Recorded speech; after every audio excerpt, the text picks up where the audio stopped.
आज मैं आपके साथ ऐसे टिप्स एंड ट्रिक्स शेयर करूंगी जिससे आपका काम तो आसान होगा ही और आपके बहुत सारे पैसे भी बचेंगे।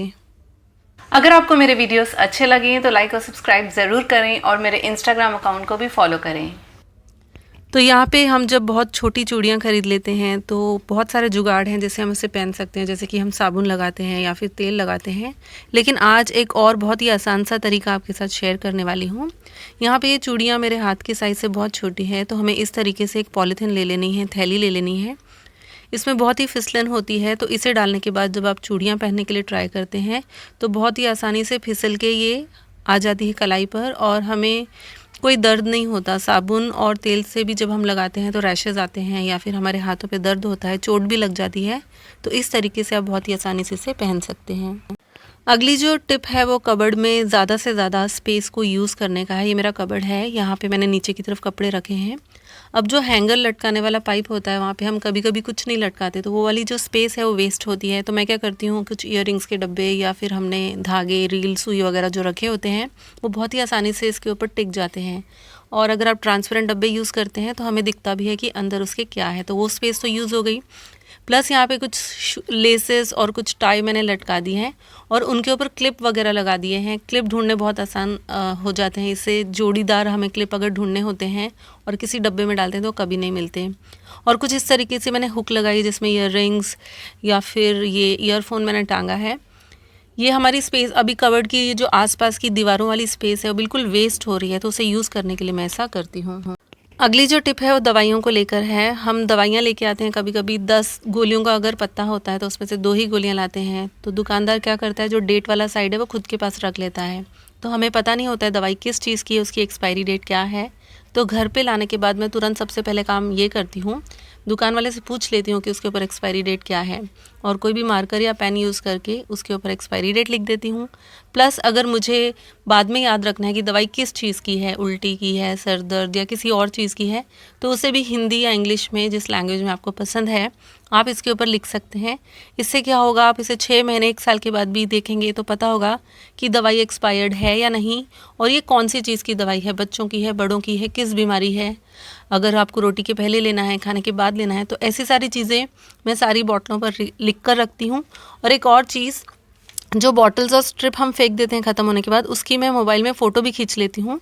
मतलब वो फेंकने के बाद भी वो जो मोबाइल में फ़ोटो है उससे मुझे याद आता है कि अच्छा ये नाम की जो दवाई है ये हमने पिछली बार बच्चे को उल्टी के लिए या सर्दी के लिए या जिस भी चीज़ के लिए दी थी, वो मुझे याद रहता है। तो ऐसा करने से क्या होता है, कभी कभी हमें डॉक्टर के पास जाना भी नहीं पड़ता है। लूज़ मोशन है, उल्टी है, तो दवाइयों के अगर हमें नाम याद हैं, हमने मोबाइल में पहले से सेव करके रखा है, तो आप बहुत ही आसानी से उसे ख़रीद सकते हैं। आपके ड्रॉअर में बिल्कुल भी स्पेस नहीं जाएगा। तो ये बहुत ही मज़ेदार टिप है। अगली टिप है सुई में धागा डालने को लेकर। अगर आपकी आंखें कमज़ोर हैं तो बहुत मुश्किल हो जाती है, इस तरीके से आप धागा डालने की कोशिश करते हैं तो बिल्कुल भी आपसे डलता नहीं है। तो ऐसे में अगर आप बूढ़े हैं या फिर आपकी नज़दीक की नज़र ख़राब है तो एक बहुत ही मज़ेदार सी टिप आपको बताऊंगी। किसी भी इंस्ट्रूमेंट की ज़रूरत नहीं है, आपको बस यहाँ पे थोड़ी सी नेल पेंट लगेगी। ये देखिए, कोई भी नेल पेंट आप ले सकते हैं। अगर गाढ़ा रंग है, अगर धागा मतलब लाइट है तो आप गाढ़ा वाला रंग लगा लें जैसा आपको पसंद है।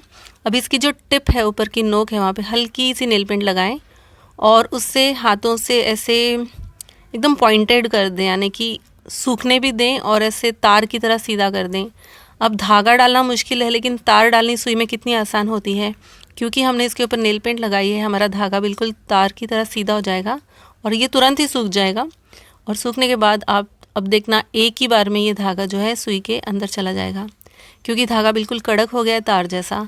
तो ये टिप बहुत काम आती है उन लोगों के लिए जिनकी नज़र कमज़ोर है। आप भी सोच रहे होंगे ये क्या सड़ी हुई टिप बताई है, लेकिन जिनको धागा डालना बहुत मुश्किल लगता है ना, उनसे पूछ के देखिए कि उनके कितने काम आएगी।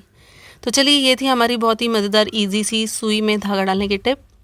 वैसे सुई में धागा डालने के और भी बहुत सारे मज़ेदार मेरे पास आइडियाज़ हैं। अगर आप जानना चाहते हैं तो मुझे कमेंट करें, मैं एक स्पेसिफिक वीडियो इसी के ऊपर बनाऊंगी कि सुई में धागा किस तरीके से डाला जाता है। हमारी जो अगली टिप है वो है हमारे पैरों को लेकर। हम कभी कभी बहुत ही टाइट वाली पजामी, चूड़ीदार जब डालते हैं तो वो भी जैसे चूड़ी नहीं घुसती वैसे ही पजामी भी नहीं घुसती। तो उसी सेम पॉलीथिन को आप इस तरीके से पैर में डालें, पैर बिल्कुल फिसलिंग हो जाएगा। फिर कितनी भी टाइट जीन्स हो, पजामी हो, चूड़ीदार हो, एक झटके में डल जाएगी। और यही सेम ट्रिक आप पजामी उतारने के लिए भी करें, पॉलीथीन डाल के गार्ड बांध के उतार लें। अगली टिप है केले को लेकर। हम कभी कभी एक साथ ज़्यादा क्वांटिटी में केले ले आते हैं और फिर हमें डर रहता है कि ये ख़राब हो जाएंगे, गल जाएंगे। गलने के बाद किसी किसी को खाने अच्छे नहीं लगते। वैसे खाने चाहिए, कहते हैं गले हुए केले जो होते हैं बहुत ज़्यादा हेल्थ के लिए अच्छे होते हैं। लेकिन अगर आपको इसे जल्दी नहीं गलाना है तो इसकी जो टिप है उसके ऊपर पॉलीथीन, कोई भी प्लास्टिक लगा के उसके ऊपर रबर लगा दें और इसे इस तरीके से, मतलब जो प्लास्टिक होती है उससे कवर ना करें केलों को, उन्हें इकट्ठा कर दें और ये फिर ज़्यादा टाइम के लिए बिल्कुल भी ख़राब नहीं होंगे, ऐसे ही फ्रेश रहेंगे। आप चाहें तो इस गुच्छे को, इस बंडल को आधा कर लें, 4-4 केले या 6-6 केले भी इस तरीके से आप स्टोर करके रख सकते हैं। अगर टिप्स पसंद आई तो वीडियो को लाइक और शेयर ज़रूर करें।